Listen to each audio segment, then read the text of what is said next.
महाभारत के प्रसिद्ध चीर हरण प्रसंग में द्रौपदी की लज्जा की रक्षा की कहानी भारतीय संस्कृति और धर्म के इतिहास में विशेष स्थान रखती है। इस घटना के दौरान कौरव सभा में दुर्योधन और दुशासन ने द्रौपदी का अपमान करते हुए उनका चीरहरण करने का प्रयास किया, लेकिन श्री कृष्ण ने द्रौपदी की लाज बचाए और उनकी अपार श्रद्धा का सम्मान किया। इस प्रसंग में छाया और माया का उल्लेख मिलता है, जिनके माध्यम से द्रौपदी को वस्त्र प्रदान किए गए थे। छाया और माया का महत्व। छाया का अर्थ होता है परछाई या आभास। ये प्रतीकात्मक रूप से उस सुरक्षा और आभामंडल को दर्शाती है जो भगवान या दिव्य शक्ति की कृपा से किसी भक्त को प्राप्त होती है। द्रौपदी का चीरहरण रोकने के लिए भगवान कृष्ण ने अपनी योगमाया का सहारा लिया।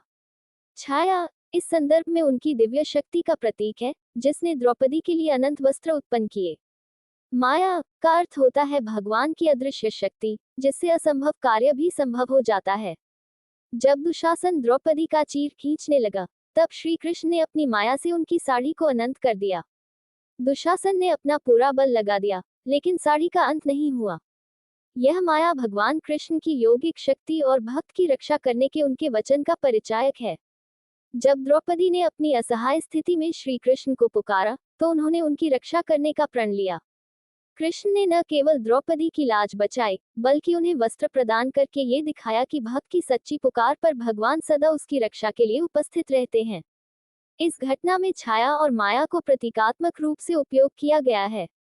ये दर्शाता है कि द्रौपदी को प्राप्त वस्त्र दिव्य प्रकाश और सुरक्षा का प्रतीक थे, जो दैवी कृपा से उत्पन्न हुए। ये वस्त्र भगवान की अलौकिक शक्ति का परिणाम थे, जो मनुष्य की साधारण समझ से परे हैं। इन वस्त्रों का उद्देश्य द्रौपदी की लज्जा और गरिमा की रक्षा करना था। द्रौपदी के चीरहरण और छाया माया के माध्यम से उत्पन्न वस्त्रों की कहानी हमें ये सिखाती है कि सच्चे भक्त की पुकार पर भगवान हमेशा उसकी रक्षा के लिए उपस्थित रहते हैं। ये घटना धर्म और अधर्म के बीच संघर्ष का प्रतीक है, जिसमें धर्म की जीत सुनिश्चित होती है।